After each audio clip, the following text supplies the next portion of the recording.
Blood pooled at Jessie Fletcher's feet as she clutched the letter in her trembling hands.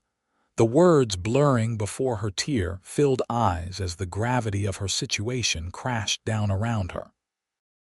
The father of her unborn child was dead, killed in a mining accident 2 states away, and now her own family stood before her with stone-cold faces, her bags already packed and waiting by the door of the only home she had ever known. "You have disgraced this family for the last time, Jessica." Her father's voice boomed through the parlor of their modest Oregon City home. The year was 1875, and unmarried women with child were considered the lowest of society. "Taking up with that drifter, carrying his bastard, you are no daughter of mine." Jessie's mother stood silently beside her father, eyes downcast, unwilling or unable to defend the daughter she had raised for 22 years. Her brothers Thomas and William shifted uncomfortably but remained loyal to their father's decree. "Please," Jessie begged, one hand protectively covering her still flat stomach. "Robert promised to return. He was going to marry me. How was I to know the mine would collapse?" Her father's face remained impassive. "A decent woman would have waited for the wedding night. You made your choice, now live with it. You have until sundown to be gone from this property." The words fell like hammer blows. Jessie had known her family was strict, but she had never imagined they would cast her out entirely. Robert Mason had been charming, handsome, full of dreams about their future together. They had been careful, or so they thought, but one passionate night beneath the stars had left her with child. Robert had promised to return with enough money from his mining venture to start their life together properly. But instead, all she'd received was a telegram from the mining company expressing their condolences and informing her that there was no compensation for women who weren't legal wives. Jessie gathered what little dignity remained and straightened her back. "Very well, if that is your final word, father." The title tasted bitter on her tongue. "It is," he said, turning away as if he could no longer bear the sight of her. With shaking hands, Jessie gathered the 2 bags that contained all she was permitted to take: some clothes, a few personal items, and a small amount of money she had saved from working at the millinery. It wouldn't last long. She had no relatives who would take her in, no friends whose reputation wouldn't suffer by association.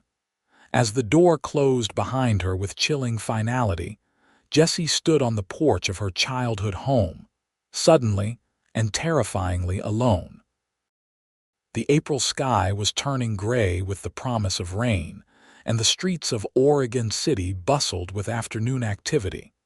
No one paid any mind to the young woman with the bags, another anonymous figure in a busy town.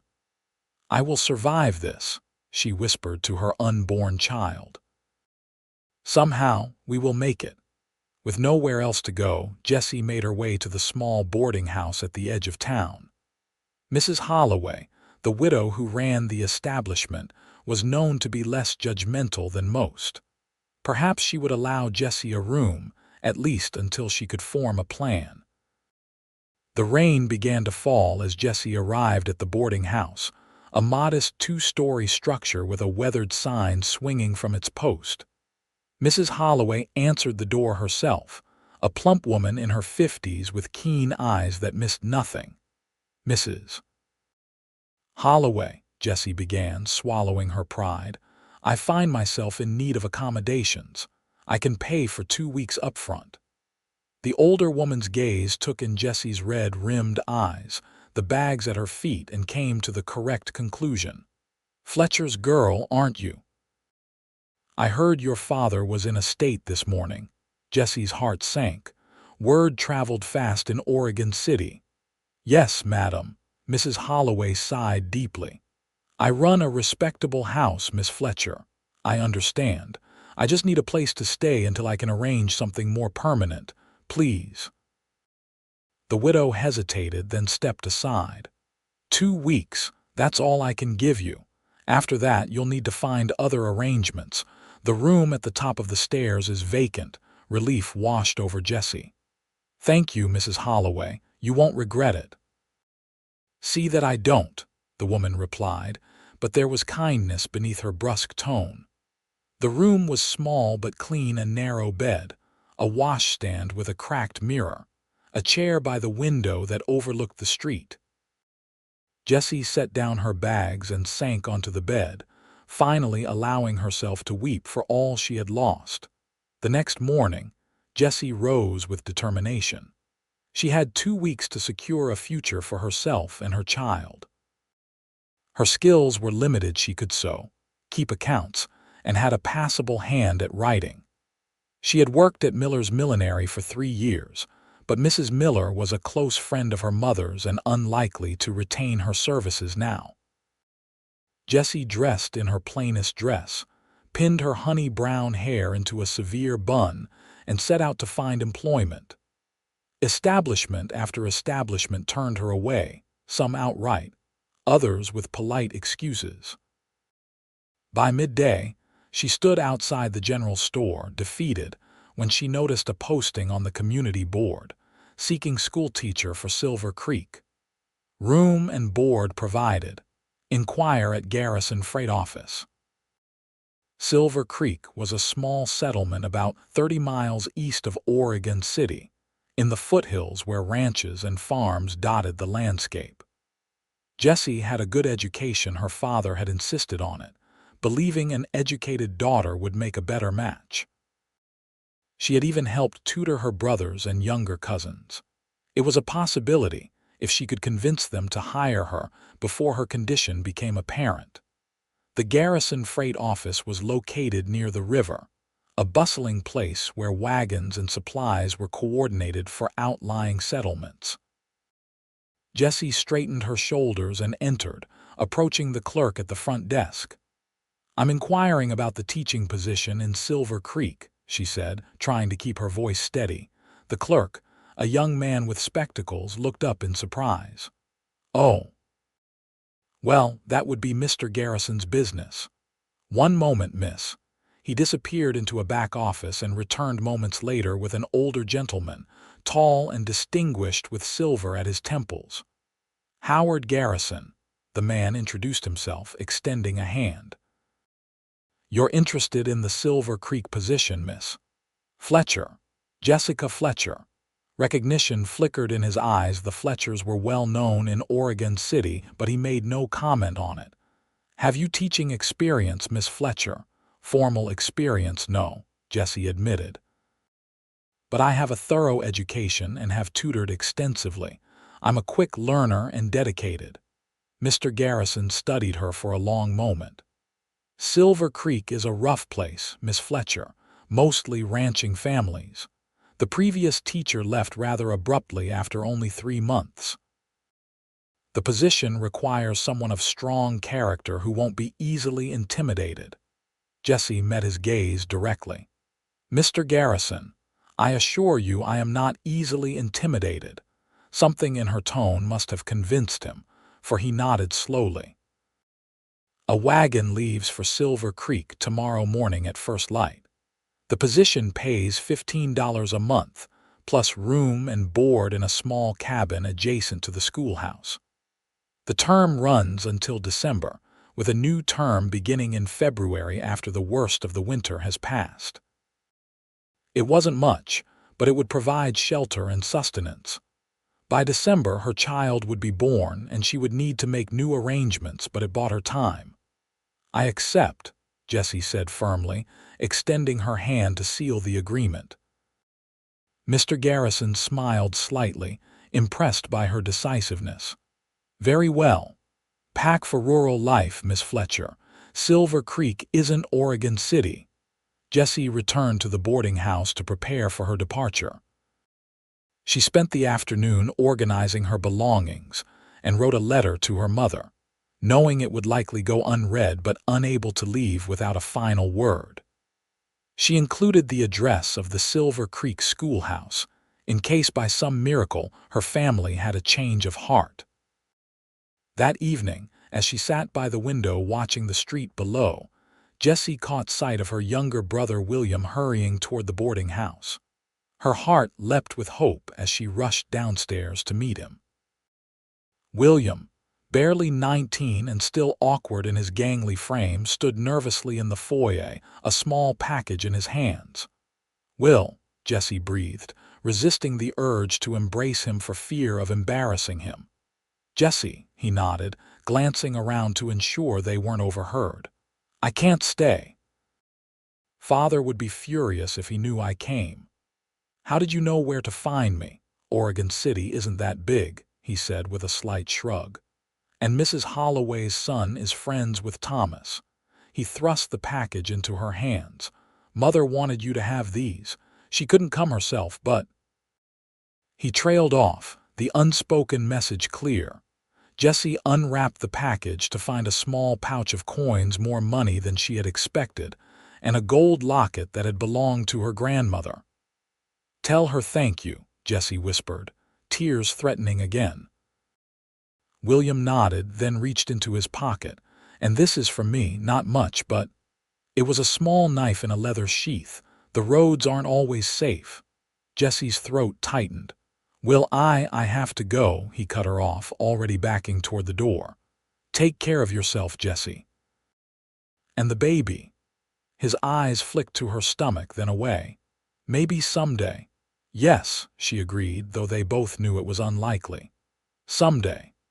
With a quick, awkward embrace, he was gone, leaving Jessie clutching the small tokens of family that might be all she ever had of them again. The wagon departed Oregon City as promised, at first light. Jessie was its only passenger, sharing space with supplies bound for Silver Creek and the surrounding ranches. The driver, an older man named Frank, was taciturn but not unfriendly, pointing out landmarks as they traveled eastward into the foothills. The journey took most of the day, the wagon bumping along rutted trails that could hardly be called roads. By late afternoon, Jessie's back ached fiercely, and she worried about the effect of the rough travel on her condition.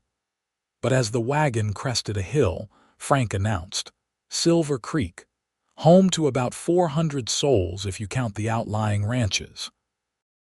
The settlement was smaller than Jessie had imagined, a main street with a dozen or so businesses, a church whose white steeple stood out against the darkening sky, and houses scattered around in no particular pattern. As they rolled down the main street, Jessie observed the general store, a small hotel, a saloon, and what appeared to be a doctor's office. Frank pulled up in front of the general store. "Mr. Turner's expecting you. He's on the town council that hired you." Jessie climbed down stiffly, retrieving her bags as a middle-aged man with a friendly face emerged from the store. "Miss Fletcher," he called, approaching with an outstretched hand. "Silas Turner, welcome to Silver Creek." "Thank you, Mr. Turner. It's a pleasure to meet you. Let me show you to your accommodations. My wife's put together some provisions to get you started." The schoolhouse was at the edge of town, a simple one-room building with rows of benches and a teacher's desk at the front.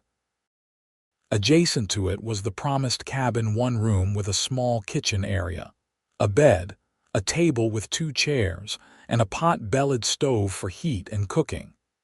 "It's not much," Mr. Turner said apologetically, but the last teacher seemed comfortable enough.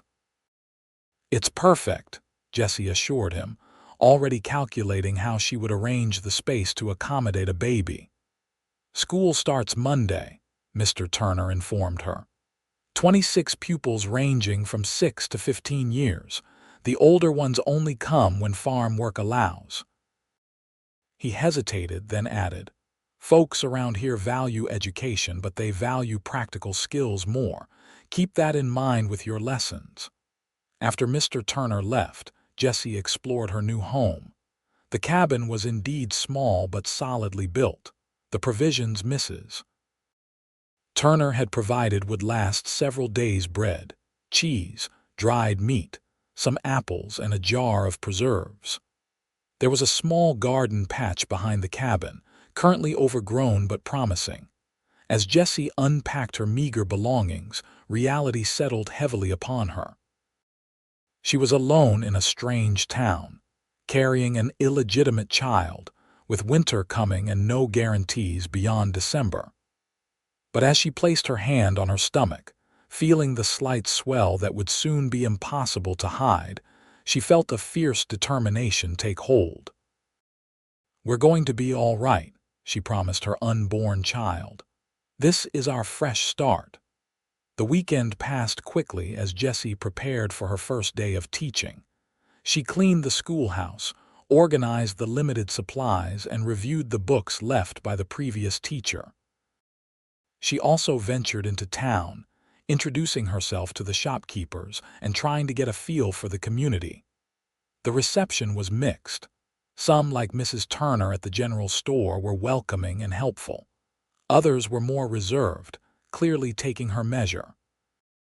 At the small church on Sunday, Jessie felt the curious gazes of the congregation, evaluating the new schoolteacher. Monday arrived bright and clear. Jessie dressed with care in her most professional attire, a high-necked navy dress with white collar and cuffs, and arrived at the schoolhouse early to prepare. Her stomach fluttered with nerves that had nothing to do with her pregnancy. The children began arriving just before 8, some walking from town, others riding in on ponies or dropped off by parents in wagons. They filed in with varying degrees of enthusiasm, eyeing their new teacher with undisguised curiosity. "Good morning," Jessie greeted them with what she hoped was a confident smile. "I'm Miss Fletcher, your new teacher. Let's begin by introducing ourselves." The day passed in a blur of names, assessments, and establishing routines. The children were generally well behaved, though Jessie quickly identified the troublemakers, 2 boys in the back row who seemed determined to test her authority. By the time the last child departed, Jessie was exhausted but satisfied. She could do this. As the weeks passed, Jessie settled into a rhythm. She grew to know her students and adapted her teaching to their needs, incorporating practical lessons that would serve them in their rural lives alongside traditional subjects. She planted vegetables in the garden behind her cabin and began to make acquaintances in town.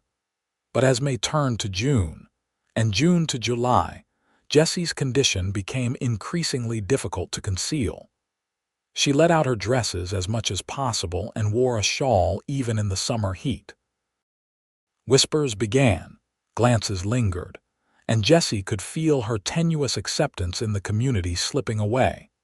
It was Mrs. Turner who finally broached the subject, catching Jessie alone in the general store one afternoon. "Miss Fletcher," she began hesitantly, "forgive me for being forward, but are you expecting?" Jessie's heart pounded.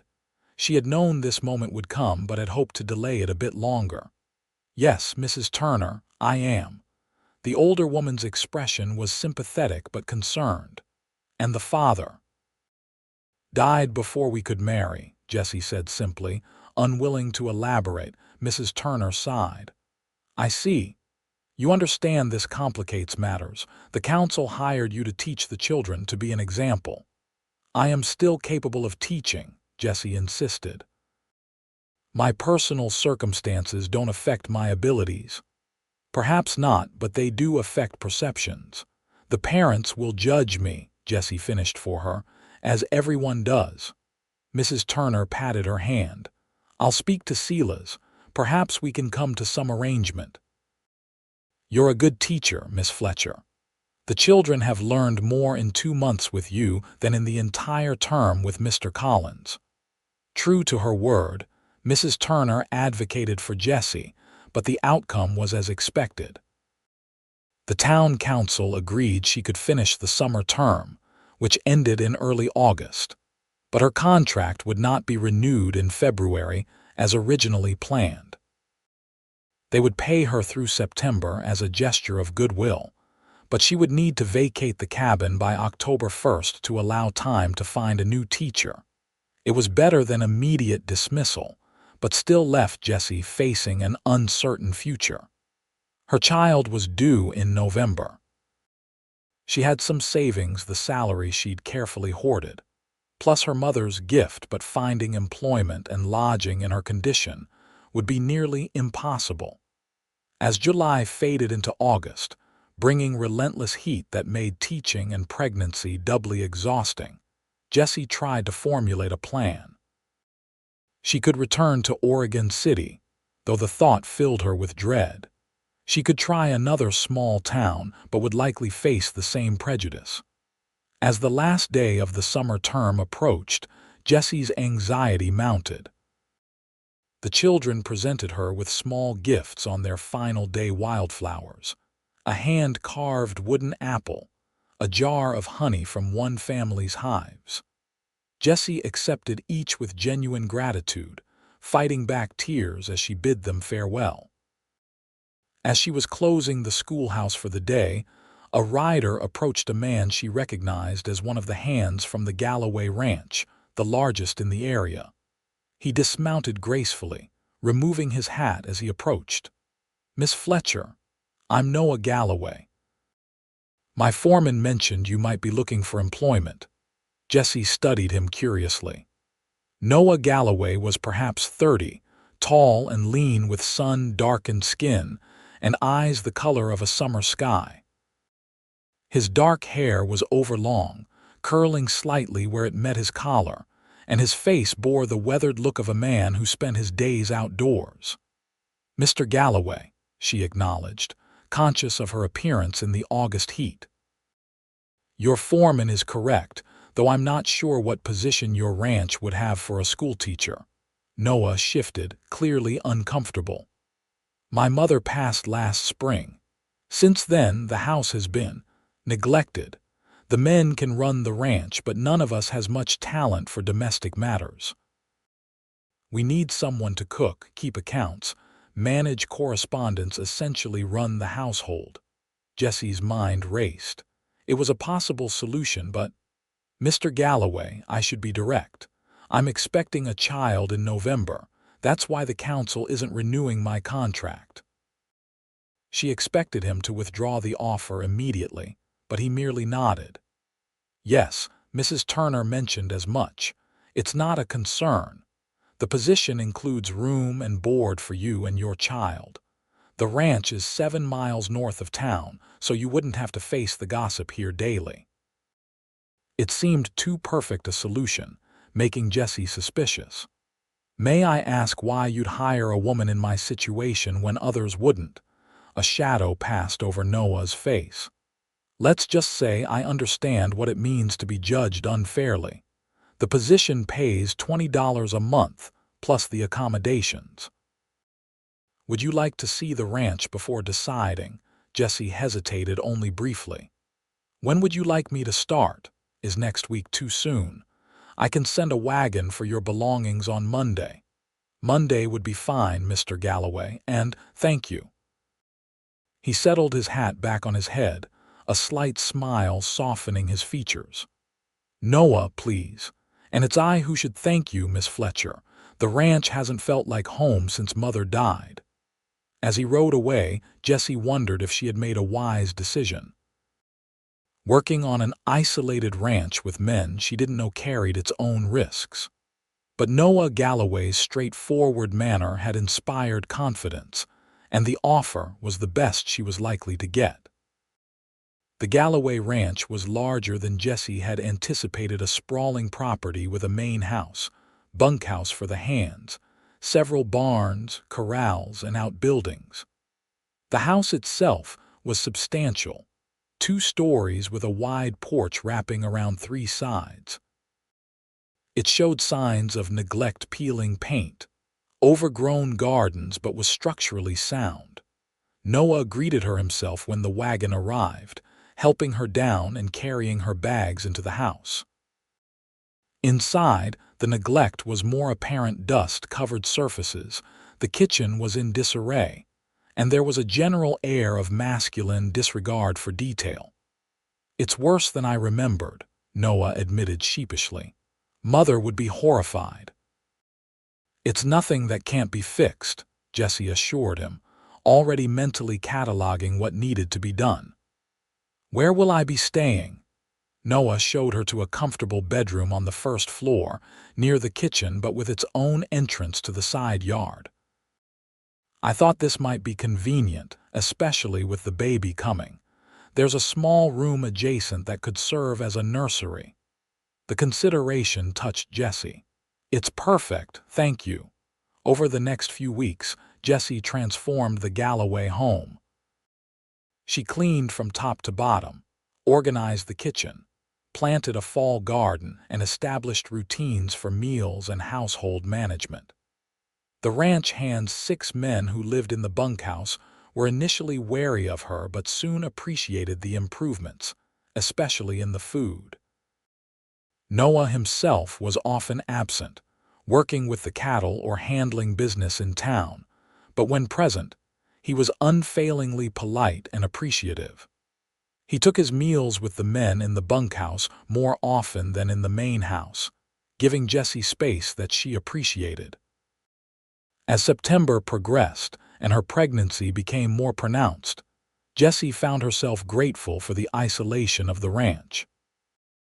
Her movements were increasingly limited and the work more challenging, but Noah quietly arranged for one of the younger hands, a boy named Timmy, to help with the heavier tasks.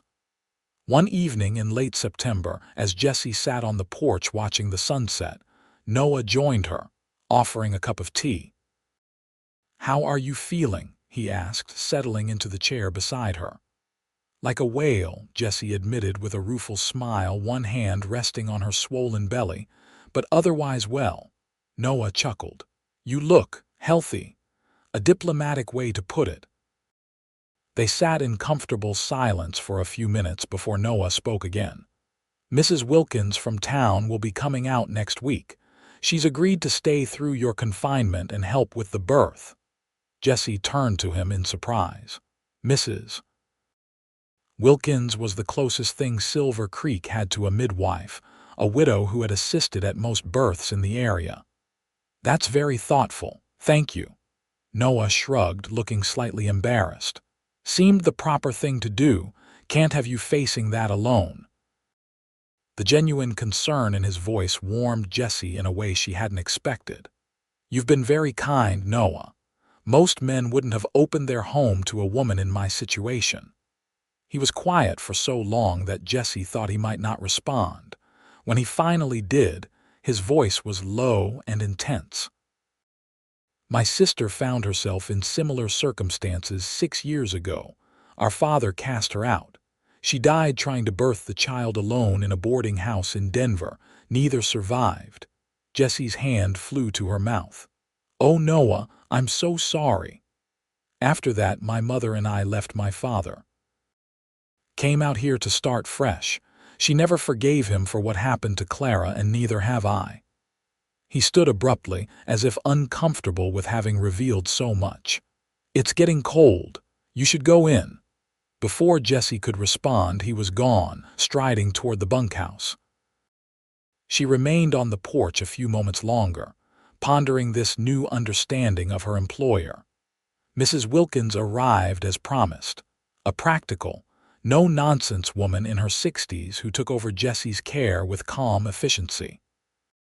She examined Jessie, declared her and the baby healthy, and began preparing for the birth with a thoroughness that eased many of Jessie's fears.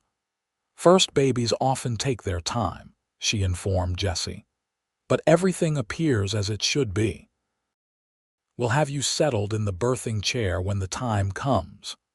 October brought cooler temperatures and a shift in the ranch's activities. The men were busy preparing for winter, mending fences, storing hay, and ensuring the cattle were in good condition. Noah was even more absent, returning late most evenings and leaving before dawn. Jessie continued to manage the household as best she could, though her energy was waning as her pregnancy advanced. Mrs. Wilkins took over much of the cooking, and Timmy handled the heavier chores. One evening, as the first frost glittered on the grass, Noah returned earlier than usual. He found Jessie in the kitchen, attempting to reach a jar on a high shelf. "Let me," he said, easily retrieving it for her. Their hands brushed as he passed it to her, sending an unexpected thrill through Jessie. "Thank you," she murmured, flustered by her reaction. Noah lingered, watching her with an unreadable expression. "Mrs. Wilkins says the baby could come any day now." "Yes, though she thinks it might be another week or two." He nodded, then seemed to make a decision. "Jessie, I want you to know that you and the child have a home here for as long as you wish. This isn't just employment. I consider you part of the ranch now." Jessie was momentarily speechless, touched by the unexpected assurance. "Noah, that's incredibly generous, but it's not generosity," he interrupted. "It's—" He ran a hand through his hair, clearly struggling for words. "You've brought life back to this house. Before you came, it was just a place to sleep. Now it's a home again." Before Jessie could formulate a response, Mrs. Wilkins bustled in with an armful of clean linens. The moment passed, but Jessie found herself thinking of Noah's words long into the night. November arrived with a howling windstorm that rattled the windows and sent the last of the autumn leaves swirling into drifts. Jessie woke before dawn with a dull ache in her back that intensified throughout the morning. By midday, there was no denying what was happening. "It's time, Mrs. Wilkins confirmed after examining her. "Let's get you comfortable. This will likely take a while." She was right. The labor progressed slowly, hours stretching into what felt like eternity as Jessie endured wave after wave of pain. Mrs. Wilkins was calm and reassuring, coaching her through each contraction with practiced ease. Outside the bedroom door, Jessie was dimly aware of activity-hushed voices, footsteps coming and going. As the afternoon waned into evening, the pain intensified, and Jessie began to fear she wouldn't have the strength to continue. "You're doing beautifully," Mrs. Wilkins encouraged. "Not much longer now." Just when Jessie thought she couldn't bear another moment, Mrs. Wilkins announced she could see the baby's head. "One more big push, dear." With a final, monumental effort, Jessie pushed, and suddenly the pain gave way to an incredible release.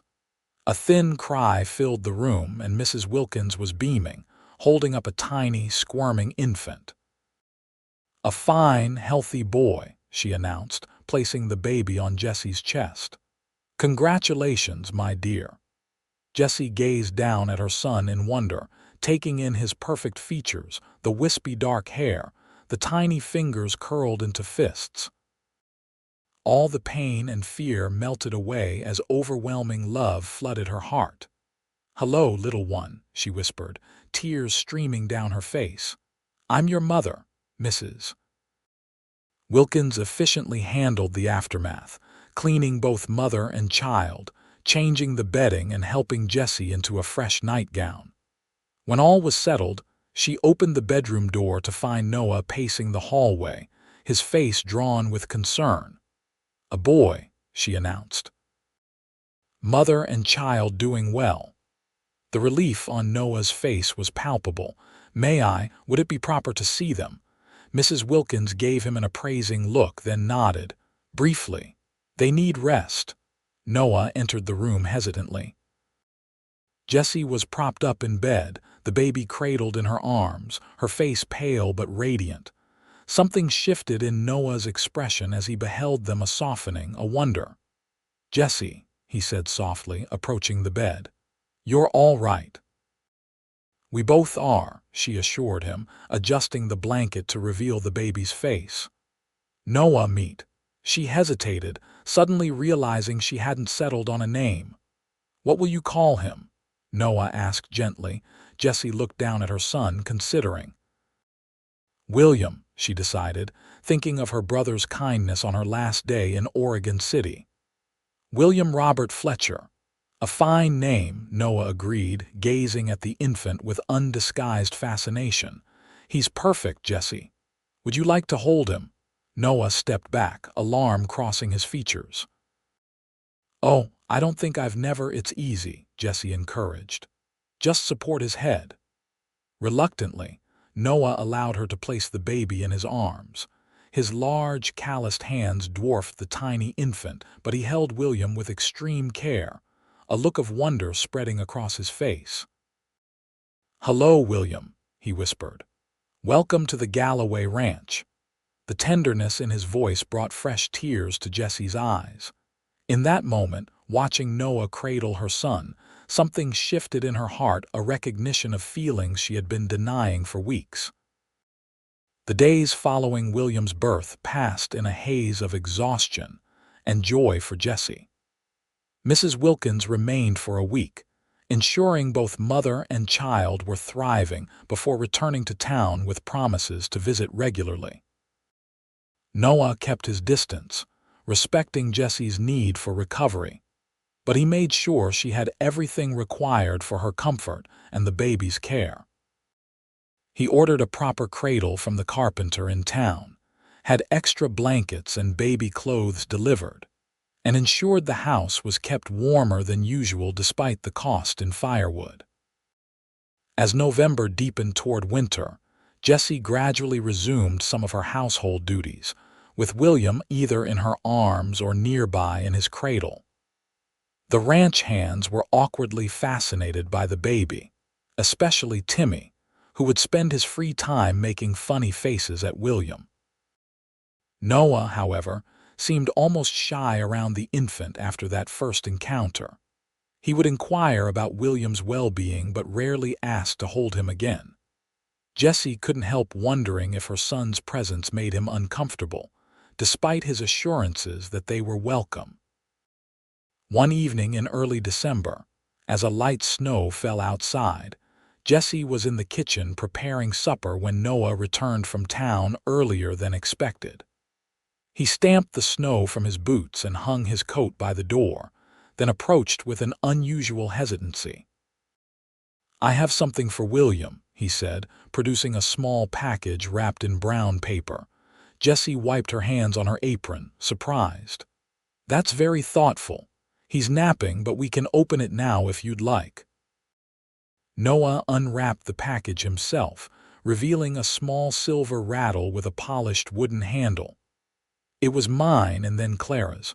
Mother saved it. I found it in her trunk while looking for some documents." The sentiment behind the gift touched Jessie deeply. "Noah, that's precious." "Are you sure you want William to have it?" "I'm sure," he said firmly. "It should be used, not sitting in a trunk gathering dust." Impulsively, Jessie reached out and squeezed his hand. "Thank you for everything. I don't know what would have become of us if you hadn't offered me this position." Noah didn't withdraw his hand from hers. Instead, he turned it to clasp her fingers. "Jessie," William's cry from the other room interrupted whatever he had been about to say. Jessie reluctantly pulled away. "I should check on him." Noah nodded, stepping back. "Of course, I'll finish setting the table." When Jessie returned with William, freshly changed and hungry, she found the table set for dinner with an unexpected addition, a small vase of winter berries and evergreen sprigs. "It's not much," Noah said, noticing her surprise. "But Mother always said a table needs something living to make it welcoming." "It's lovely," Jessie assured him, settling into her chair with William cradled in one arm. They ate in comfortable silence for a while, but Jessie could sense Noah had something on his mind. Finally, he set down his fork and looked directly at her. "Jessie, there's something I need to discuss with you about the future." Her heart dropped. Despite his earlier assurances, she had always known her position here was tenuous. "Yes, I've been thinking about William, about his future." Jessie tensed, instinctively holding her son closer. "What about it?" Noah seemed to struggle for words. "He deserves. That is, every child deserves certain things. A name, security, a father." "He has a name," Jessie said defensively. and I will provide security as best I can, as for a father." She trailed off, uncertain where Noah was leading. "What I'm trying to say, very poorly," Noah continued, "is that I would like to offer William my name, and you, if you're willing, my hand." Jessie stared at him, certain she had misheard. "Your hand." "In marriage," Noah clarified, his cheeks flushing above his beard. "I'm asking if you would consider becoming my wife, Jessie." The shock rendered her momentarily speechless. When she finally found her voice, it emerged as a whisper. "Why would you want to marry me?" Noah met her gaze steadily.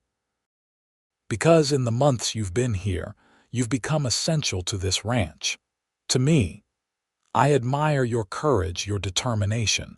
I enjoy your company, and I've grown to care for William as if he were my own. But marriage should be based on more than admiration and convenience," Jessie protested, though her heart was racing. "You're right," Noah agreed. "It should be based on mutual respect, shared purpose, and, ideally, affection." He reached across the table, his hand open in invitation. "I believe we have all three. The rest can grow with time if you're willing." Jessie looked down at William, peacefully sleeping against her shoulder, then back at Noah's earnest face. She thought of the kindness he had shown her when others had turned away, the respect with which he had always treated her, the tenderness he had displayed toward her son. "I need time to think," she said finally. "This is unexpected." Noah withdrew his hand, nodding. "Of course. Take all the time you need. The offer stands." The following days were filled with conflicted thoughts for Jessie. Marriage to Noah would provide security for William, a respectable name, a stable home. But was it fair to either of them to enter a marriage without love? And yet, as Jessie reflected on her feelings for Noah, she recognized that what had begun as gratitude had evolved into something deeper, a warm affection, a genuine respect, and yes, an attraction she had been unwilling to acknowledge. A week after Noah's proposal, a letter arrived from Oregon City, the first communication Jessie had received from her family since her departure. With trembling hands, she broke the seal, recognizing her mother's handwriting. "Dear Jessica, I pray this finds you well. Your brother William finally confessed to giving you our address in Silver Creek. Your father does not know I write. I was grieved to learn of your circumstances, but relieved to hear you found a position. William tells me you have been employed at a ranch and that your child is due soon. I hope this letter reaches you safely delivered. Your father remains unmoved, but I find I cannot maintain his hardness of heart. You are my daughter, and I would know my grandchild even if only through letters for now. Please write when you can. Direct your response to Mrs. Holloway's boarding house, and she will ensure it reaches me. With love and prayers." Mother tears blurred Jessie's vision as she read and reread the letter. It wasn't forgiveness or reconciliation, but it was a reaching out, a small bridge across the chasm that had opened between her and her family. That evening, after William was asleep, Jessie found Noah in his study, reviewing the ranch accounts. She knocked softly on the open door. "May I speak with you?" He set aside his papers immediately. "Of course. Is everything all right?" Jessie entered, the letter clutched in her hand. "I received word from my mother today, the first since I left Oregon City." Noah's expression was concerned. "Good news, I hope." "She wants to know her grandson," Jessie said, her voice catching. "It's a start." Noah nodded, understanding the significance. "Family is important. I'm glad for you, Jessie." She took a deep breath. "It made me think about what family means, about what I want for William, about your offer." Noah went very still, his eyes never leaving her face. "I would be honored to become your wife," Jessie said softly, "if you're still certain it's what you want." The smile that broke across Noah's face was like sunrise after a long night. He rose and crossed to her, taking her hands in his. I've never been more certain of anything." He bent slowly, giving her time to withdraw if she wished, and pressed his lips gently to hers. The kiss was tender, unhurried, a promise rather than a passion. When they parted, Jessie felt a blush warming her cheeks. "We could marry after Christmas," Noah suggested. "Give us time to prepare. Send word to your mother if you wish her to know." "I'd like that," Jessie agreed. "And Noah, thank you for seeing value in me when others saw only shame." He touched her cheek gently. "Jessie Fletcher, there has never been anything shameful about you, only courage and grace beyond measure." The wedding took place on New Year's Day, 1876, a date chosen for its symbolism of fresh beginnings. The ceremony was small but meaningful, held in the Silver Creek Church with Mrs. Wilkins Timmy, the ranch hands, and a few townspeople in attendance. To Jessie's surprise and joy, her brother William made the journey from Oregon City, bringing news that their mother hoped to visit in the spring. Silas Turner, who had been skeptical when Jessie first arrived in Silver Creek, performed the ceremony with genuine warmth. "By the power vested in me, I now pronounce you husband and wife. Mr. Galloway, you may kiss your bride." Noah's kiss was more confident than their first, a public declaration of his commitment. As they turned to face their small congregation, Jessie held William in her arms, the three of them now officially a family. The transition from employee to wife was easier than Jessie had anticipated. In many ways, their daily routines remained the same, but there was a new ease between them, a partnership that extended beyond the running of the household. Noah moved into the master bedroom that had been his mother's, now shared with Jessie. William's cradle was placed in the adjacent room, though he often ended up between them in the early hours when his hungry cries demanded attention. Winter settled fully over the ranch, snow blanketing the fields and restricting activities. Noah spent more time at home, using the season to repair equipment, plan for spring planting, and, increasingly, to spend time with William. Jessie would often find them together, Noah reading aloud from one of his mother's books, while William gazed up at him with wide-eyed fascination. Or Noah walking the floor with the baby over his shoulder when colic kept him fretful through the night. "You're a natural father," Jessie observed one evening, watching Noah gently rock William to sleep. "He makes it easy," Noah replied, looking down at the infant with unmistakable affection. "He has your eyes, you know, same shade of brown, same curious expression."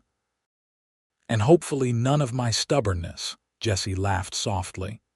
"Oh, I don't mind a bit of stubbornness," Noah assured her with a wink. "It served you well." Their marriage was comfortable, respectful, built on genuine affection that deepened with each passing day. If it lacked the wild passion of romantic tales, it was nonetheless warm and satisfying. Noah was an attentive husband, considerate of Jessie's needs and generous with his time and resources. As winter began to loosen its grip on the land, Jessie received word that her mother would indeed visit in April. The news brought both excitement and anxiety. Jessie threw herself into preparations, wanting everything to be perfect for this tentative reconciliation. "She'll love you just as you are," Noah assured her, finding Jessie frantically cleaning an already spotless kitchen. "And she'll be too besotted with William to notice anything else." Jessie smiled gratefully at his understanding. "I know. It's just been so long and we parted under such circumstances." "She's reaching out," Noah reminded her. "That shows her heart is open." April brought Margaret Fletcher to the Galloway ranch, a slender woman with graying hair and eyes that matched Jessie's. The reunion was emotional, mother and daughter embracing with tears while Noah stood by with William in his arms. "Oh, Jessie," Margaret breathed, pulling back to look at her daughter. "You look well, happy." "I am, Mother," Jessie assured her. "Very happy." Margaret turned to Noah, her expression a mixture of gratitude and assessment. "Mr. Galloway, I understand I have you to thank for taking care of my daughter and grandson when I failed to do so." Noah shook his head. "Jessie takes care of herself, Mrs. Fletcher. I merely had the good fortune to recognize her worth." He offered William to her. "Would you like to hold your grandson?" Margaret's face transformed as she took the baby, now 5 months old and full of personality. "Hello, precious boy," she cooed, all dignity forgotten in the joy of finally meeting him. "I'm your grandmother." The visit lasted 2 weeks, a time of healing and rebuilding.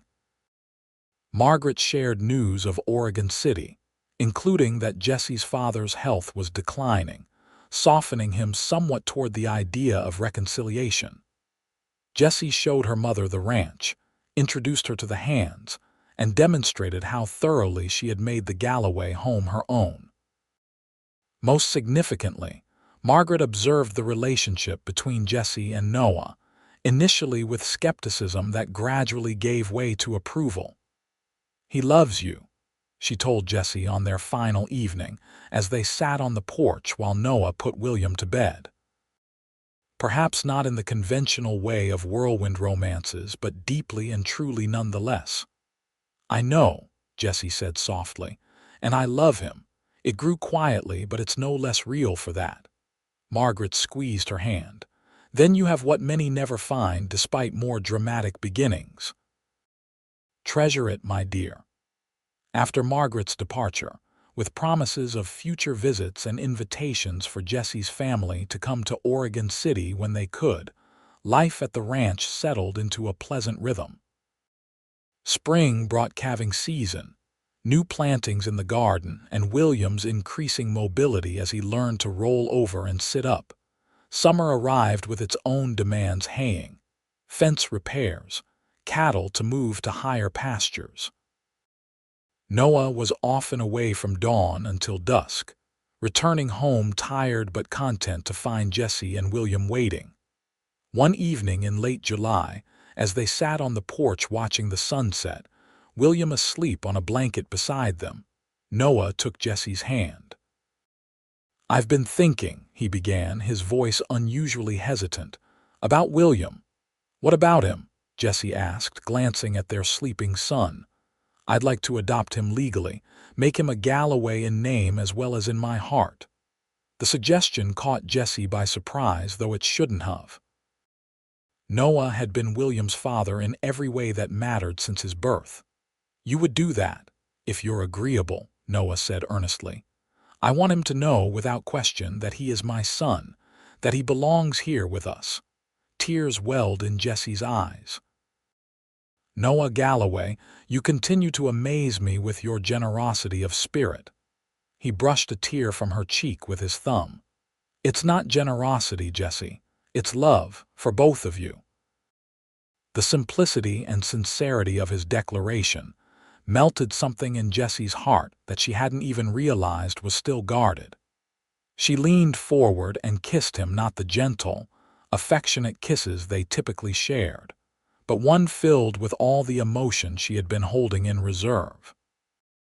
Noah responded with equal fervor, his arms encircling her, drawing her closer. When they finally parted, both breathless, there was a new awareness between them, a deeper connection forged in that moment of complete honesty. "I love you," Jessie whispered against his lips. "Not out of gratitude or convenience, but with all my heart." Noah's smile was radiant in the fading light. "I have loved you since I found you trying to reach that jar in the kitchen, looking so determined despite everything." They might have continued, but William stirred on his blanket, reminding them of his presence. With a shared laugh, they gathered him up and went inside, a family complete in every way that truly mattered. The following spring brought the official adoption of William Robert Galloway and the birth of a daughter, Clara Margaret, named for Noah's sister and Jessie's mother. The family gathered on the porch for a photograph to commemorate both occasions. Noah holding William while Jessie cradled newborn Clara. "If someone had told me 2 years ago that this would be my life," Jessie mused as they reviewed the finished photograph weeks later, "I would never have believed them." "Nor I," Noah agreed, his arm around her shoulders as they sat together in the evening quiet. "When I rode to the schoolhouse that day, I was only thinking of finding someone to cook decent meals and keep the accounts straight. Instead, you got a wife, 2 children, and still have to eat my mediocre stew," Jessie teased. "I got everything I never knew I wanted," Noah corrected her, pressing a kiss to her temple. "And your stew is improving." Jessie laughed, leaning into his embrace. "Perhaps by the time Clara is ready for school, I'll have mastered it." The years that followed brought their share of challenges, drought seasons that threatened the ranch. A winter so severe they lost cattle despite their best efforts. Childhood illnesses that kept Jessie awake for days at a time. But there were joys in abundance as well. William's first day of school in Silver Creek. Clara's determined efforts to follow her brother everywhere. The gradual reconciliation with Jessie's family that eventually brought even her father to visit, grudgingly admitting that Noah had built a fine life for his daughter. By the time William was 10 and Clara 8, the Galloway Ranch had prospered under Noah and Jessie's stewardship, expanding to include more land and becoming known for the quality of its stock. They had added a third child to their family, Daniel Thomas, now 4 and the spitting image of his father. On the anniversary of their wedding, 15 years after Jessie had first arrived in Silver Creek, Noah surprised her with a gift, a silver locket to replace the one she had been forced to sell during a difficult year when the ranch was struggling. "Open it," he urged as they sat before the fire, the children already in bed. Inside was a tiny photograph of William as an infant, alongside a recent portrait of all 3 children. "Oh, Noah," Jessie breathed, touching the images with gentle fingers. "It's perfect. I wanted you to have something to remind you of how our family began and what it has become." He took her hand, his touch as reassuring and beloved as ever. "I thank God every day that your family was foolish enough to cast you out, and that I was wise enough to recognize the treasure they discarded." Jessie closed the locket, holding it close to her heart. "From the moment I saw you ride up to the schoolhouse, something told me you would change my life.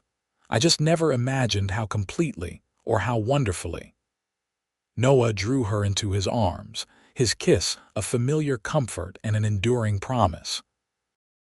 "The best adventures are the ones we never see coming, my love, and ours is far from over."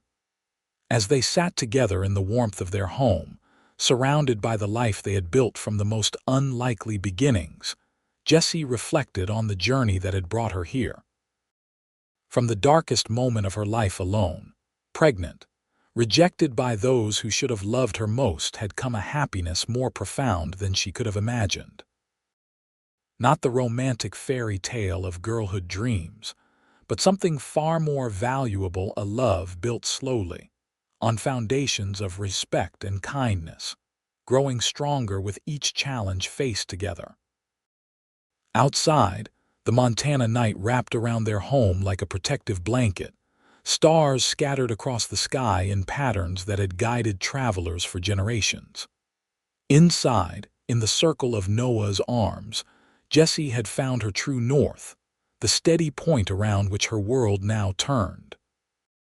And in the quiet rooms above, their children slept peacefully, secure in the knowledge they were cherished. William, who had been the catalyst for it all, and the siblings who had followed, all equally beloved, all Galloways in name and in heart.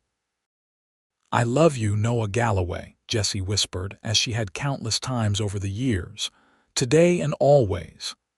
"And I love you, Jessie Galloway," he replied, the words a vow renewed with each utterance. "For all the days of my life. It was enough. It was everything.